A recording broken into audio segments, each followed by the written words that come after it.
Item ಯಾವುದೇ ಇರಲಿ try ಮಾಡಿ ಆಚಿ ಚಿಕನ್ ಮಸಾಲಾ. ಸಿದ್ದರಾಮಯ್ಯ ಅವರ ದಾಖಲೆಯ ಬಜೆಟ್ಗೆ ಕ್ಷಣಗಣನೆ ಆರಂಭ ಆಗಿದೆ. 17ನೇ ಬಾರಿಗೆ ಬಜೆಟ್ ಅನ್ನ ಮಂಡನೆ ಮಾಡ್ತಾ ಇರುವಂತಹ ಹಿನ್ನೆಲೆಯಲ್ಲಿ ಸಹಜವಾಗಿ ಗ್ಯಾರಂಟಿಯ ಜೊತೆಗೆ ಜನಸಾಮಾನ್ಯರ ನಿರೀಕ್ಷೆಗಳಂತೂ ಬೆಟ್ಟದಷ್ಟಿದ್ದಾವೆ. ಆ ನಿರೀಕ್ಷೆಯ ತಕ್ಕಂತೆ ಈ ಬಾರಿ ಬಜೆಟ್ ಆಗತ್ತಾ ಅಂತೇಳಿ ಈ ಬಗ್ಗೆ ಮಾತನಾಡೋದಕ್ಕೆ ಎತ್ತಿದವರು ಕೂಡ ಜಾಯ್ನ್ ಆಗಿದ್ದಾರೆ. ಅದನ್ನು ಕಂಟಿನ್ಯೂ ಮಾಡ್ತೀನಿ. ರಾಘವೇಂದ್ರ ಸರ್, ಸಹಜವಾಗಿ ಗ್ಯಾರಂಟಿಯ ಜೊತೆಗೆ ಜನಸಾಮಾನ್ಯರಿಗೆ ಸಹಜವಾಗಿ ಒಂದು ಆರ್ಥಿಕವಾಗಿನೋ ಅಥವಾ ಜನಪರವಾಗಿ ಬಜೆಟ್ ಮಾಡಲೇಬೇಕು ಅಂತ ನಿರೀಕ್ಷೆ ಅಂತೂ ಇದೆ. ಗ್ಯಾರಂಟಿ ಹೊರತಾಗಿಯೂ ಕೂಡ ಏನೆಲ್ಲ ಘೋಷಣೆ ಆಗಬಹುದು ಅಂತ ನನ್ನ ಮೂಲಭೂತ ಆಸಕ್ತಿ ಇರೋದು ಪೇಪರ್ನಲ್ಲಿ ಬಂದಿರೋ ವರದಿಗಳು ಸತ್ಯವೇ ಅಂತ. ಮೊದಲನೇದು 2 ಸೀರೆ ಕೊಡ್ತಾರೆ ವರ್ಷಕ್ಕೆ ಅನ್ನೋದು ಗಂಡಸರಿಗಲ್ಲ. ಅದರದ್ದು ಮತ್ತೆ ಆ ಬ್ಲೌಸ್ ಹೊಲಿಸೋದು ಅವೆಲ್ಲ ಮತ್ತೆ ನಾವೇ ತಗೋಬೇಕಾಗುತ್ತೆ ಖರ್ಚು ವೆಚ್ಚ. ಎರಡನೇದು ಪೆಟ್ರೋಲಿನ ಸೆಸ್ನಲ್ಲಿ ₹1 ಜಾಸ್ತಿ ಮಾಡ್ತಕ್ಕಂಥ ಸಾಧ್ಯತೆಗಳಿವೆ ಅನ್ನೋಂಥ ಒಂದು ಗುಮಾನಿ ಇದೆ. ಅಂತಾರಾಷ್ಟ್ರೀಯ ಮಟ್ಟದಲ್ಲಿರುವಂತಹ ಬಿಕ್ಕಟ್ಟಿನ ನಡುವೆ ಕೇಂದ್ರ ಸರ್ಕಾರ ಯಾವಾಗ ರೈಸ್ ಮಾಡುತ್ತೆ, ಅದರ ಜೊತೆಗೆ ಇವರು ಸೆಸ್ಸಿನ ಬರೆ ಹಾಕ್ತಾರ ಅನ್ನೋದು ಎರಡನೇ ನಿರೀಕ್ಷೆ. ಭಾಳ ಮುಖ್ಯವಾಗಿ ಒಬ್ಬ ಸಂಶೋಧಕನಾಗಿ ಸಮಾಜ ವಿಜ್ಞಾನಿಯಾಗಿ ನನ್ನ ಆಸಕ್ತಿ ಇರೋದು ಇವರು ಇನ್ನೂ ಎಷ್ಟು ಬಾರೋವಿಂಗ್ಸನ್ನು ತೊಗೊಂಡು ಬರ್ತಾರೆ, ಎಷ್ಟು ವಿತ್ತೀಯ ಕೊರತೆ ಆಗಿದೆ, ಜೊತೆಗೆ ರಾಜಸ್ವ ಕೊರತೆ ಎಷ್ಟಿದೆ, ಈಗಿರುವಂಥ ಸಾಲವನ್ನು ಹೇಗೆ ಸರ್ವೀಸ್ ಮಾಡ್ತಾರೆ. ಇವು ನನ್ನ ಆಸಕ್ತಿಯ ಪ್ರಶ್ನೆಗಳು. ಯಾಕೆಂದರೆ ಸಾಲದಲ್ಲಿ ಸುಸ್ಥಿರತೆ ಇಲ್ಲ ಅಂತ ಹೇಳಿದ್ರೆ ಕಷ್ಟ ಆಗುತ್ತೆ. ಭವಿತವ್ಯದಲ್ಲಿ ಅದನ್ನು ವಾಪಸ್ ಮಾಡೋದೇ ಭಾಳ ದೊಡ್ಡ ಸಮಸ್ಯೆ ಆಗಿಬಿಡುತ್ತೆ. ಗ್ಯಾರಂಟಿಗಳು ತೊಗೊಂಡು ಬಂದಿದ್ದಾರೆ, ಅದರಿಂದ ಒಂದಷ್ಟು ಜನಕ್ಕೆ ಅನುಕೂಲ ಆಗಿದೆ, ಎರಡನೇ ಮಾತಿಲ್ಲ. ಒಂದಷ್ಟು ಜನ ಬೇಡದಿರೋರಿಗೂ ಸಿಗ್ತಿದೆ, ಎರಡನೇ ಮಾತಿಲ್ಲ. ಇದನ್ನು ಹೇಗೆ ನಿಭಾಯಿಸ್ತಾರೆ? ಹೊಸ ಯೋಜನೆಗಳನ್ನು ತರಕ್ಕೆ ಮುಂಚೆ ಈಗ ಮಾಡಿರುವಂತಹ ವಾಗ್ದಾನಗಳಲ್ಲಿ ಸುಸ್ಥಿರತೆಯನ್ನು ಕಾಪಾಡ್ಕೊಳ್ಳಿಕ್ಕಾಗತ್ತೆ. ಯಾಕೆಂದರೆ ನಾನು 2 ವಿಚಾರಗಳನ್ನು ಇಲ್ಲಿ ಪ್ರಸ್ತಾಪ ಪಡಿಸ್ಲಿಕ್ಕೆ ಇಷ್ಟಪಡ್ತೇನೆ.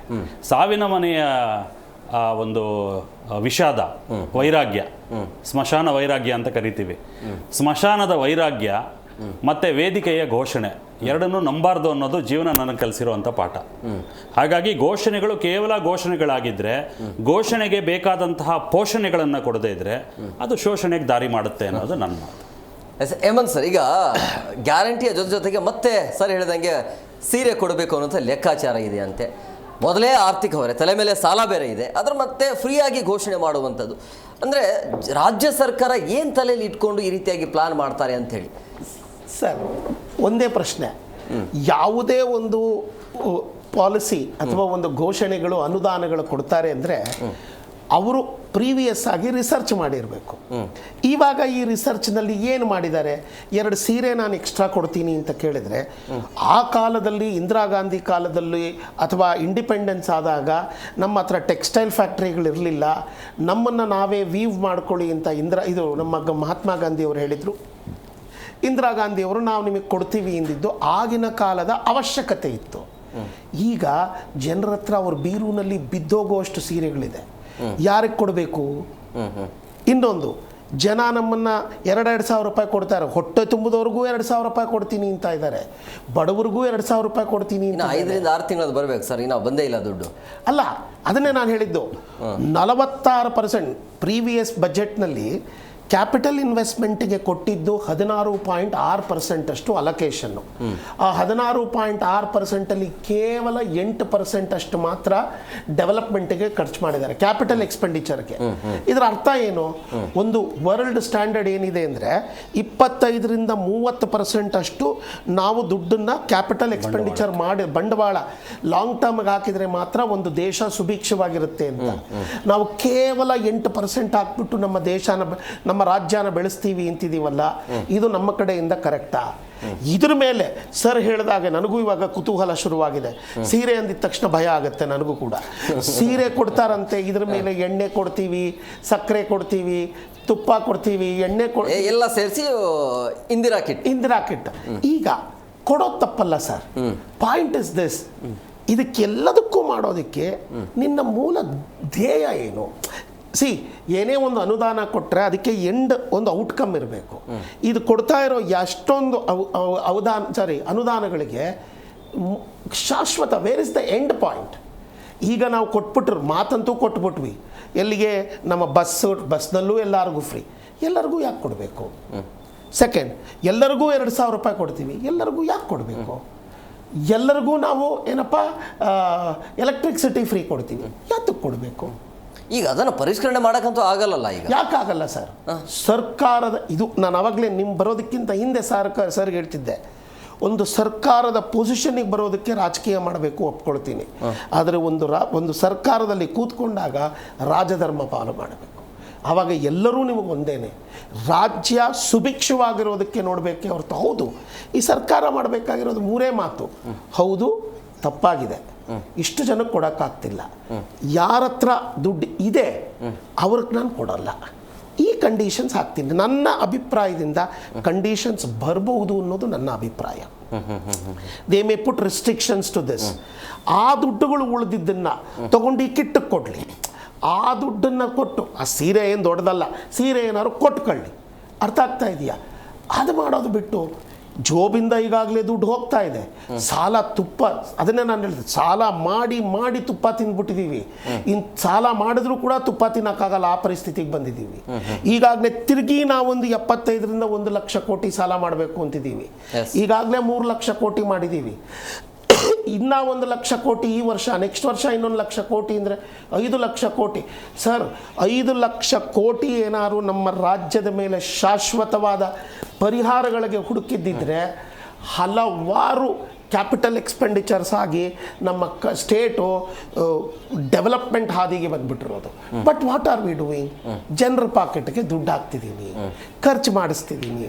ಅದಕ್ಕೊಂದು ಹೇಳ್ತಾರೆ ನಾವು ಉದ್ಯೋಗ ಸೃಷ್ಟಿ, ನಾವೇನಪ್ಪ ಎಕ್ಸ್ಪೆಂಡಿಚರ್ ಮಾಡಿಸ್ತಾ ಇದ್ದೀವಿ. ಎಲ್ಲ ಯೋಜನೆಗಳು ಮಹಿಳೆ ಪರವಾಗಿನೇ ಇದೆಯಲ್ಲ. ಅದೇನಕ್ಕೆ ಅಂತ ಹೇಳಿದ್ರೆ, ಇದನ್ನು ಶುರು ಮಾಡಿದ್ದು ನಮ್ಮ ಕೇಂದ್ರ ಸರ್ಕಾರ. ಅವ್ರು ಅರ್ಥ ಮಾಡ್ಕೊಂಡಿದ್ದೇನು ಅಂದರೆ, ಗಂಡಸರು ಕಂಟ್ರೋಲಲ್ಲಿ ಇರ್ತಾರಂತ ಅಲ್ಲ ಸರ್, ರಾಜಕೀಯವಾಗಿ ಆಕ್ಟಿವ್ ಇದ್ದಿದ್ರಿಂದ ಅವರು ಈಗಾಗಲೇ ಲೀನೇಜ್ ಬಂದ್ಬಿಟ್ಟಿದೆ. ಇವಾಗ ಇವರು BJP ಅವ್ರಿಗೆ ವೋಟ್ ಹಾಕ್ತಾನೆ, ಇವನು ಕಾಂಗ್ರೆಸ್ಗೆ ವೋಟ್ ಹಾಕ್ತಾರೆ ಅಂತ. ಆದರೆ ಹೆಂಗಸರು ಹಾಗಲ್ಲ. ಹೆಂಗಸರು ನಮ್ಮ ಮನೆಗೆ ನಮಗೆ ಏನು ಉಪಯೋಗ ಆಗುತ್ತೆ ಅಂತ ಯೋಚನೆ ಮಾಡಿ ವೋಟ್ ಹಾಕ್ತಾರೆ. ಇಷ್ಟು ದಿನ ಮನೇಲಿ ಗಂಡಸರು ಯಾರಿಗೆ ಹೇಳ್ತಿದ್ರು ಅವ್ರು ವೋಟ್ ಹಾಕ್ತಾರೆ ಅಂತ ಅನ್ಕೊಂಡಿದ್ರು. ಈಗ ಅವರನ್ನು ಗಮನ ಮಾಡಿ ಮಾಡಿ ಮಾಡಿ ಅವರು ಇವಾಗ ಎಲ್ಲರೂ ಅರ್ಥಕೊಳ್ತಾ ಇದ್ದಾರೆ. ಅದಕ್ಕೆ ಅವರು ಸೆಂಟ್ರ್ ಸ್ಟೇಜಿಗೆ ಬರ್ತಾ ಇದ್ದಾರೆ. ಇವತ್ತು ಮುಖ್ಯವಾಗಿ ಆಗ್ತಾ ಇರೋದೇನು ಅಂದರೆ, ಹೆಣ್ಣು ಮಕ್ಕಳಿಗೆ ಕೊಡ್ತಾ ಇರೋ ಅನುದಾನನ ಅವ್ರ ಗಂಡನಿಂದಾನೇ ತಗೊಂಬಿಟ್ಟು ಅವ್ರಿಗೆ ಕೊಟ್ಟು ಇದು ಮಾಡ್ತಾ ಇದ್ದಾರೆ. ಇವಾಗ ಅರ್ಥ ಆಗ್ತಾ ಇದೆ ಅಂತ ಹೇಳ್ತಾ ಇದ್ರಿ. ಎಲ್ಲ ಅರ್ಥ ಆಗಿದೆ ಸರ್. ಜನಗಳಿಗೆ ಇವಾಗ ಹೇಗಾಗ್ಬಿಟ್ಟಿದೆ ಅಂದರೆ, ನನಗೆ ನೀವು ಕೊಡೋದು ಬೇಡ, ನಮ್ಮ ಹತ್ರ ಕೊಡೋದು ಬೇಡ. ಪಬ್ಲಿಕ್ ಕಾಲಲ್ಲೂ ಕೂಡ ತಗೊಂಡಿದ್ದೀವಿ. Back to art to what I said, see politics ಮತ್ತು ಆರ್ಥಿಕತೆ ಇದು ಎರಡು ಒಂದು ನಾಣ್ಯದ 2 ಮುಖಗಳಿದ್ದ ಹಾಗೆ. ಇವೆರಡನ್ನು ಉಳಿಸ್ಕೊಂಡು ನಾವು ಆಡಳಿತ ಮಾಡಬೇಕಾದಂಥ ಅನಿವಾರ್ಯತೆ ಪ್ರತಿಯೊಂದು ರಾಜಕೀಯ ಪಕ್ಷಕ್ಕಿದೆ.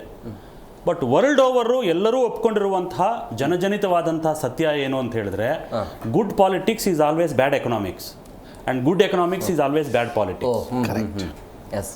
ಈ ಭಾಳ ಮುಖ್ಯವಾಗಿ ಅವರು ಪ್ರಸ್ತಾಪ ಪಡಿಸಿದಂಥ ವಿಚಾರ ಏನಿದೆ, ಗುರಿ ಏನು, ನಮ್ಮ ಆಶಯ ಏನು, ಈ ಆಶಯ ನನಗೆ ಬಂದ ಹಾಗೆ ನಾನು ರೂಪಿಸ್ಲಿಕ್ಕೆ ಆಗೋದಿಲ್ಲ. ನಮ್ಮ ಆಶಯಗಳ ಮೂಲ ಒಂದು ಆಕಾರ ಯಾವುದು ಅಂತ ಹೇಳಿದ್ರೆ ನಮ್ಮ ಸಂವಿಧಾನದಲ್ಲಿ ಅಡಕವಾಗಿರುವಂಥ ನಮ್ಮ ಮೂಲ ಯಾವ ಯಾವ ಆಶಯಗಳಿಗೆ ನೀವು ತರ್ತಕ್ಕಂಥ ಯೋಜನೆಗಳು ಇಂಬು ಕೊಡುತ್ತವೆ ಅನ್ನೋದನ್ನು ಯೋಚನೆ ಮಾಡಬೇಕಲ್ವೇ ಸರ್. ಸ್ವತಂತ್ರ ಬಂದು 77 ವರ್ಷ ಆದಮೇಲೂ ಇನ್ನು ನಾವು ಬಡತನ ಇದೆ, ಇವ್ರು ಹಂಚಬೇಕು ಅದು ಹಂಚಬೇಕು ಅಂತ ಮಾಡೋದಾದ್ರೆ 75 ವರ್ಷದಲ್ಲಿ ಏನು ಗೆಣಿಸ್ಕರಿದ್ವಾ? ವಾಪಸ್ ಬರ್ತೀನಿ. ಏನಾದರೂ ಯೋಜನೆಗಳು ಹಾಗಾದ್ರೆ? ರಾಘವೇಂದ್ರ ಸರ್, ಈಗ ಲೋಕಲ್ ಎಲೆಕ್ಷನ್ ಬೇರೆ ಬರ್ತಾ ಇದೆ. ಆ ಮೈಂಡ್ಸೆಟ್ ಇಟ್ಕೊಂಡು ಈ ಬಜೆಟ್ ಮಂಡನೆ ಆಗತ್ತಾ ಅಥವಾ ಮುಂದಿನ ಆಲೋಚನೆ ಇರತ್ತಾ? ಲೋಕಲ್ ಎಲೆಕ್ಷನ್ಸು ಮಾಡೋವಂಥ ಅನಿವಾರ್ಯತೆ ಇವರಿಗೆ ಕಾನೂನಾತ್ಮಕವಾಗಿ ಸೃಷ್ಟಿ ಆಗದೇ ಇದ್ದರೆ ಇವರು ಮಾಡೋದಿಲ್ಲ. ಬರೆದಿಟ್ಕೊಳ್ಳಿ, ಗ್ರೇಟರ್ ಬ್ಯಾಂಗ್ಳೂರ್ ಅಥಾರಿಟಿದ ಎಲೆಕ್ಷನ್ಸನ್ನು ಮಾಡೋದಿಲ್ಲ ಇವರು. ಕಾನೂನಿನ ಚೌಕಟ್ಟಿನೊಳಗಡೆ ತೊಗೊಂಡು ಬಂದು ಇದು ಮಾಡಲೇಬೇಕು ಅನ್ನೋಂಥ ಅನಿವಾರ್ಯತೆ ಸೃಷ್ಟಿ ಮಾಡದೇ ಇದ್ದರೆ ಈ ನಾವೇನು ಪ್ರಜಾಸತ್ತಾತ್ಮಕ ವ್ಯವಸ್ಥೆ ಅಂತ ಕರ್ಕೊಳ್ತೀವಿ, ಆ ಬದ್ಧತೆನೇ ಇಲ್ದಿರ ಆಗ್ಬಿಟ್ಟಿದೆ. ಎಷ್ಟು ವರ್ಷ ಆಯಿತು ನಮ್ಮ ಬೆಂಗಳೂರಿನ ಮಹಾನಗರ ಪಾಲಿಕೆ ಎಲೆಕ್ಷನ್ ಆಗಿ? ಅಂದರೆ ಜನಪ್ರತಿನಿಧಿಗಳು ಬೇಡವೇ ನಮಗೆ? ಇದೇ ವ್ಯವಸ್ಥೆ ರಾಜ್ಯಕ್ಕೂ ತಂದುಬಿಡಿ. ಹಾಗಾದರೆ IAS ಆಫೀಸರ್ಸ್ ಕೈಲಿ ಕೊಟ್ಬಿಡಿ. ತಪ್ಪಲ್ವೇ ಇದು? ಅಧಿಕಾರ ವಿಕೇಂದ್ರೀಕರಣಕ್ಕೋಸ್ಕರ ಇದು ಮಾಡಿರುವಂಥ ವ್ಯವಸ್ಥೆ ಮಾಡಬೇಕು. ಬಹುಶಃ ಈ ಸೀರೆ ಹಂಚೋದು ಅದೇ ಉದ್ದೇಶಕ್ಕೆ ಅಂತ ಕಾಣುತ್ತೆ. And just add on to what he said, ಇವತ್ತು ಜಾತಿಗಳು ವಿಭಜನೆ ಆಗಿಬಿಟ್ಟು ಇಂತಿಂಥ ಜಾತಿ ಇಂತಿಂಥವ್ರಿಗೆ ಇಂತಿಂಥ ಪಕ್ಷಕ್ಕೆ ವೋಟ್ ಹಾಕ್ತೀವಿ ಅನ್ನೋದನ್ನು ಒಂದು ಶಾಶ್ವತ ಅನ್ನುವಂಥ ಒಂದು ಭ್ರಮೆಯಲ್ಲಿ ಇದ್ದಾರೆ. ಇದರ ಮಧ್ಯೆನೇ ಹೊಸ ಗುಂಪುಗಳ ಸೃಷ್ಟಿಗೆ ಅಂತ ಹೇಳಿ ತುಂಬ ರಚನಾತ್ಮಕವಾಗಿ ಸೃಜನಾತ್ಮಕವಾಗಿ ಯೋಚನೆ ಮಾಡಿದಾಗ ಮಹಿಳೆಯರು ಅನ್ನುವಂಥ ಒಂದು ಹೊಸ ಜಾತಿನ ಸೃಷ್ಟಿ ಮಾಡ್ತು. ಲಿಂಗಾಧಾರಿತ ಜಾತಿ ಅದು. ಯಾಕೆಂದರೆ ಪ್ರತಿಶತ 50ರಷ್ಟಿದ್ದಾರೆ. ನೀವು ಜಾತಿನ ಓಲೈಸೋಕ್ಕಾಗೋದಿಲ್ಲ. ಯಾಕೆಂದರೆ ಪರಂಪರಾನುಗತವಾಗಿ ಕೆಲವೊಂದು ಜಾತಿಗಳು ನಿರ್ದಿಷ್ಟ ರಾಜಕೀಯ ಪಕ್ಷಕ್ಕೆ ಬದ್ಧತೆಯಿಂದ ಮತ ಹಾಕ್ಕೊಂಡು ಬರ್ತಾ ಇದ್ದಾವೆ. ಮತ್ತು ಅತಿ ದೊಡ್ಡ ಜಾತಿನ ಓಲೈಸ್ಕೊಂಡ್ಬಿಟ್ರೆ ಯಾರದು? ಮಹಿಳೆಯರು. ಓಲೈಸ್ಕೊಳ್ಳಿ, ಏನು ಕೊಡಬೇಕು ಅವ್ರಿಗೆ? ಹಣ ಕೊಡಿ, ಫ್ರೀಯಾಗಿ ಓಡಾಡಕ್ಕೆ ಬಿಡಿ. ಈಗ ಸೀರೆ ಕೊಡಿ. ಸೀರೆ ಕೊಟ್ರಿ ಸರಿ ಸ್ವಾಮಿ, ಬ್ಲೌಸ್ ಯಾರು ಹೊಲಿಸ್ತಾರೆ? ನನ್ನ ಪ್ರಶ್ನೆ ಅದು. ಬ್ಲೌಸ್ ಯಾರು ಹೊಲಿಸ್ತಾರೆ? Because the cost of stitching a blouse is bigger than the cost ಆಫ್ ದಿ ಸ್ಯಾರಿ. ದಯಮಾಡಿ ತಿಳ್ಕೊಳ್ಳಿ. ಇದು ಗಂಡಂದ್ರ ಕಷ್ಟನೂ ಸ್ವಲ್ಪ ಅರ್ಥ ಮಾಡ್ಕೊಳ್ಳಿ ಸ್ವಾಮಿ. ತಾವು ಗಂಡ ಇದ್ದೀರಿ. ಒಳ್ಳೆ ಪಾಯಿಂಟ್ ಅನ್ನು ಎತ್ತಿದ್ರಿ. ಅಲ್ಲಲ್ಲ, ಇದು ಮತ್ತೊಂದ್ಸಲ ರಿಪೀಟ್ ಮಾಡಿ ಸರ್. ಅಲ್ಲ, ಇದು ಎಲ್ಲಿಂದ ಬಂತು ಅಂದ್ರೆ ಮದುವೆ ಮನೆಗಳಲ್ಲಿ ಸೀರೆಗಳಿಗೆ ಗಿಫ್ಟ್ ಕೊಡ್ತಾರಲ್ಲ ಹೋದವ್ರಿಗೆ, ಅಲ್ಲಿಂದ ಬಂದಿರುವಂತ ಅನುಭವ ಆಧಾರಿತ ಜ್ಞಾನ. ಬೇಸಿಕ್ ರೇಟ್ ಎಷ್ಟು ಇರುತ್ತೆ ಸೀರೆದು? 200 ಸ್ಟಾರ್ಟ್ ಸರ್. ನೀವು ಬಲ್ಕ್ ತಗೊಂಡ್ರೆ 125 ರೂಪಾಯಿ ಸಿಗುತ್ತೆ. ಸೂರತ್ಗೆ ಹೋದ್ರೆ 120 ರೂಪಾಯಿ ಸೀರೆ ಅನ್ಕೊಳ್ಳಿ. ಬ್ಲೌಸ್ 450 ಕಡಿಮೆ ಯಾವ ದೊಡ್ಡನೂ ಹೊಲಿಯಲ್ಲ ಸರ್. ಹಾಗಾಗಿ ಇವನ್ ಸ್ಟ್ಯಾಟಿಸ್ಟಿಕ್ಸ್ದು ನಾವು ಚರ್ಚೆ ಮಾಡ್ತಿದ್ವಿ, ಇಷ್ಟು ಪರ್ಸೆಂಟು ಅಷ್ಟು ಪರ್ಸೆಂಟು ಅಂತ. ಅಷ್ಟು ಪರ್ಸೆಂಟ್ ಆಫ್ ವಾಟ್? 4.7% ಹಿಂದೆ ಕೊಡ್ತಿದ್ರು ಅಂದರೆ ಎಷ್ಟರಲ್ಲಿ 4.7%? ಇವತ್ತು ಎಷ್ಟರಲ್ಲಿ 3.7%? ನೀವು ಅಬ್ಸಲ್ಯೂಟ್ ಕಂಪ್ಯಾರಿಸನ್ ಮಾಡಬೇಕಲ್ವೇ? ಯಾಕೆಂದರೆ ಸ್ಟ್ಯಾಟಿಸ್ಟಿಕ್ಸ್ನ ಬಹಳ ದೊಡ್ಡ ಮಟ್ಟಿಗೆ ಬಳಸಿದಂತಹ ಸ್ಟ್ಯಾಟಿಸ್ಟಿಕ್ಸ್ನ ಪಿತಾಮಹನೇ ಹೇಳ್ತಾನೆ, ಸಂಖ್ಯಾಶಾಸ್ತ್ರದ ಪಿತಾಮಹ, statistics is like a bathing suit. What it conceals is more significant than what it reveals. ಬರೀ ಸ್ಟ್ಯಾಟಿಸ್ಟಿಕ್ಸ್ ಎರಡು ಇಷ್ಟು ಪ್ರಮಾಣ ಬರ್ತಿತ್ತು, ಇವಾಗ ಇಷ್ಟು ಪ್ರಮಾಣ ಬರ್ತಿದೆ ಅಂತ ಹೇಳಿ ಒಂದು ನರೇಟಿವ್ನ ಬಿಲ್ಡ್ ಮಾಡಬೇಡಿ. ಇಷ್ಟು ಪ್ರಮಾಣದಲ್ಲಿ ಬಂದಾಗ ನಿವ್ವಳವಾಗಿ ಎಷ್ಟು ಬಂತು, ಇವತ್ತು ಎಷ್ಟು ಬರ್ತಿದೆ ಕಂಪೇರ್ ಮಾಡಿ ನೋಡಿ. ಜಾಸ್ತಿ ಆಗಿಲ್ವಾ? ಆಮೇಲೆ ಎಲ್ಲರಿಗೂ ಹಂಚಲೇಬೇಕಲ್ಲ, ನಮ್ಮದೇ ದೇಶ ಇದು. ಭಾಳ ಮುಖ್ಯವಾಗಿ ಈ ಚುನಾವಣೆಗೋಸ್ಕರ ಏನಾದರೂ ಮಾಡ್ತಾರಾ? ಏನು ಮಾಡೋಕ್ಕೆ ಉಳಿಸಿದ್ದಾರೆ? ಇನ್ನು ಎಲೆಕ್ಟ್ರಿಸಿಟಿ ಕೊಟ್ಟಿದ್ದೀವಿ, ಹಣ ಕೊಡ್ತಾ ಇದ್ದೀವಿ, ಅದರಲ್ಲಿ ವ್ಯತ್ಯಾಸಗಳಿವೆ. ಹೊಸದೊಂದು ಗುಮಾನಿ ಹುಟ್ಟಿದೆ, ಎಲ್ಲರಿಗೂ ಎಲ್ಲ ತಿಂಗಳು ಬರ್ತಿಲ್ಲ ಅನ್ನೋದು ಬರ್ತಿದೆ. ಅದರಲ್ಲಿ ಏನಾದರೂ ಮತ್ತೆ ಜಾತಿ ಮಾಡ್ತಿದ್ದಾರಾ, ಧರ್ಮ ತರ್ತಿದ್ದಾರಾ ಗೊತ್ತಿಲ್ಲ ನನಗೆ. ಹಾಲು ಮೊಸರು ಫ್ರೀ ಕೊಡ್ಬೋದು ಸರ್. ಅಲ್ಲ, ಈ ಗುಂಡಿ ಮುಚ್ಚಿ ಅಂತ ಹೇಳಿದ್ರೆ 2000 ಕೊಟ್ಟಿದೀವಲ್ಲ, ಫ್ರೀ ಬಸ್ ಇದೆಲ್ಲಪ್ಪ, ಓಡಾಡ್ಕೊಂಡಿರ್ರಿ ಅದೇ ಗುಂಡಿಯಲ್ಲಿ. ಬಹುಶಃ ನನಗೆ ಇವರು AI ಜೊತೆ ಏನಾದರೂ ಸ್ಪರ್ಧೆಗೆ ಬಿದ್ದಿದ್ದಾರಾ ಅಂತ. ಯಾಕೆಂದರೆ ಬರುವ ದಿವಸಗಳಲ್ಲಿ AI ಅನ್ನೋದು ಯಾರು ಕೆಲಸ ಮಾಡುವಂಥ ಅವಶ್ಯಕತೆನೇ ಇಲ್ಲ ಅನ್ನುವಂಥ ಪರಿಸ್ಥಿತಿ ನಿರ್ಮಾಣ ಮಾಡುತ್ತೆ ಅಂತ ಹೇಳ್ತಿದ್ದಾರೆ. ಯಾರು ಈ ಟೆಕ್ನೋಕ್ರಾಟ್ಸ್ ಅಂತ ಏನು ಕರಿತೀವಿ, ಟೆಕ್ನಿಕಲ್ ಆಂಟ್ರಪ್ರಿನರ್ಸ್ ಅಂತ ಏನು ಕರಿತೀವಿ, ಅವರೇ ಹೇಳ್ತಿದ್ದಾರೆ. ತಂತ್ರಜ್ಞಾನದ ಉದ್ಯಮಿಗಳು ಹೇಳ್ತಿದ್ದಾರೆ, ಥಾಟ್ ಲೀಡರ್ಸ್ ಹೇಳ್ತಿದ್ದಾರೆ. ಅದಕ್ಕೆ ಮುಂಚೆ ಇವರೇ ಮಾಡ್ಬಿಡ್ತಾರ ಅನ್ನೋದೊಂದು ಸಂದೇಹ ನನಗೆ. ಯಾರು ಕೆಲಸ ಮಾಡೋ ಅವಶ್ಯಕತೆ ಇಲ್ಲ, ದುಡ್ಡು ಬರುತ್ತೆ, ಜೀವನ ಮಾಡಿ. ಎಲ್ಲಿಗೆ ತೊಗೊಂಡು ಹೋಗ್ತಾ ಇದೀವಿ ಸರ್ ನಾವು ಇದನ್ನ? ಮನುಷ್ಯನ ಜೀವನ ಇರೋದು ಕೇವಲ ಬದುಕಕ್ಕಲ್ಲ. ಬೇಸರ ಏನು ಅಂದ್ರೆ, ಮೊನ್ನೆ ಧಾರವಾಡದಲ್ಲಿ ಆಗಿರುವಂಥ ಪ್ರತಿಭಟನೆ ಇದೆ ಅಲ್ಲ, ಹುಡುಗರು DCM DK ಶಿವಕುಮಾರ್ ಪ್ರಶ್ನೆ ಮಾಡ್ತಾರೆ. ಧಾರವಾಡ ಹೊತ್ತಿಕೊಂಡು ಉರ್ತಾ ಇದೆ, ಅಲ್ಲಿ ಪ್ರತಿಭಟನೆ ಮೇಲೆ ಪ್ರತಿಭಟನೆ ಆಗ್ತಾ ಇದೆ, ಏನು ಹೇಳ್ತಿದ್ರು ಇದ್ರ ಬಗ್ಗೆ ಅಂತ ಕೇಳಿದ್ರೆ 3000 ಕೊಡ್ತಾ ಇದೀವಲ್ಲ, ಉದ್ಯೋಗ ಇಲ್ಲ ಅಂತ 3000 ಕೊಡ್ತಾ ಇದೀವಿ. ಅಲ್ಲ, ಸೀರೆನೂ ಕೊಡ್ತಾರೆ. ಅದರ ಜೊತೆಗೆ ಸೀರೆ ಸರ್. ಆದರೆ ಒಂದು ಸರ್ಕಾರದ ತಮಾಷೆ ಒಂದು ಸರಿ, ಅಂದರೆ ನಿಜವಾಗಿ ಹೇಳಬೇಕು ಅಂದರೆ AI ಸರ್ ತೆಗೆದಿದ್ದು ಎಷ್ಟು ಮುಖ್ಯವಾದ ಪಾಯಿಂಟು ಅಂದರೆ, ಸರ್ ನಮ್ಮ ಸರ್ಕಾರದಲ್ಲಿ ಮೂಲಭೂತವಾಗಿ ಈ ರಾಜ್ಯ ನಡೀತಾ ಇರೋದು ಸರ್ವಿಸ್ ಸೆಕ್ಟರ್ ಇಂಡಸ್ಟ್ರಿ. ಅಬ್ಸಲ್ಯೂಟ್ಲಿ. ನಮ್ಮ ಬೆಂಗಳೂರು ಬೇರೆ ರಾಜ್ಯಗಳೆಲ್ಲ ಮ್ಯಾನುಫ್ಯಾಕ್ಚರಿಂಗು, ಮೈನಿಂಗು ಇಂಥದಕ್ಕೆ ಸ್ಪೆಷಲಿಸ್ಟ್ ಆದರೆ ನಾವು ಸರ್ವೀಸಿಗೆ ಸ್ಪೆಷಲಿಸ್ಟು. ಈ ಸರ್ವೀಸ್ ಏನಾದರೂ ಇವಾಗ ಏಜೆಂಟಿಕ್ AI ಎಲ್ಲ ಬಂದು ಏನಾಗ್ತಾ ಇದೆ ಸರ್, ಇನ್ನು 2-3 ವರ್ಷದಿಂದ ಅಥವಾ ಇನ್ನೊಂದು 5 ವರ್ಷದಲ್ಲಿ ತುಂಬ ಜನರು ಕೆಲಸಗಳನ್ನು ಕಳ್ಕೊಳ್ಳೋ ಸಾಧ್ಯತೆಗಳು ತುಂಬ ಜಾಸ್ತಿ ಇದೆ. ಇದರಿಂದ ಯಾವ ಥರ ಎಫೆಕ್ಟ್ ಆಗುತ್ತೆ ಅಂತ ನಾನು ಹೇಳ್ತೀನಿ ಕೇಳಿ. ನಾವು ನಮ್ಮ GSTನ ನಂಬಿಕೊಂಡು ಸಿಕ್ಕಾಪಟ್ಟೆ ದುಡ್ಡು ಬರ್ತಾ ಇದೆ, because we are a consuming state. ಇದ್ರ ಜೊತೆಗೆ ಈ ಜನರಿಗೆ 3 ಲಕ್ಷ 4 ಲಕ್ಷ ಸಂಬಳ ಬರ್ತಾ ಇರೋದ್ರಿಂದ ಹೋಟೆಲ್ ಉದ್ಯಮ ಚೆನ್ನಾಗಿ ನಡೀತಾ ಇದೆ, ಎಲ್ಲರಿಗೂ ದುಡ್ಡು ಹಂಚ್ಕೊಂಡು ತಿಂತಾ ಇದ್ದಾರೆ. ಈಗ ಅವರು ದುಡ್ಡಲ್ಲಿ ಸರ್ ಜಾಸ್ತಿ ಜನ ತೆಗೆಯೋದು ಬೇಡ, ಕೇವಲ 10,000ದಲ್ಲಿ 1,000 ಜನ ತೆಗೆದುಬಿಟ್ರೆ ಸಾಕು, ಎಲ್ಲರಿಗೂ ಪ್ಯಾನಿಕ್ ಆಗಿಬಿಡ್ತಾರೆ, ಖರ್ಚು ಮಾಡೋದು ನಿಲ್ಲಿಸ್ಬಿಡ್ತಾರೆ, ಸೇವ್ ಮಾಡೋದು ಜಾಸ್ತಿ ಆಗುತ್ತೆ. ಇದಕ್ಕೆ ಇಡೀ ಸಮತೋಲನ. ಬರ್ತೀನಿ, ಬ್ರೇಕ್ನ ಸಮಯ ಆಗಿದೆ, ಬ್ರೇಕ್ ತೊಗೊಂಡು ಬಂದ್ಬಿಡ್ತೀನಿ. ಬ್ರೇಕ್ ಆದ ಬಳಿಕ 2026-27ನೇ ಸಾಲಿನ ಸಿದ್ದು ಬಜೆಟ್ನ ಲೆಕ್ಕಾಚಾರ ಹೇಗಿರುತ್ತೆ, ಇನ್ನೇನು ಕೆಲವೇ ಕ್ಷಣಗಳಲ್ಲಿ ಆರಂಭ ಆಗುತ್ತೆ.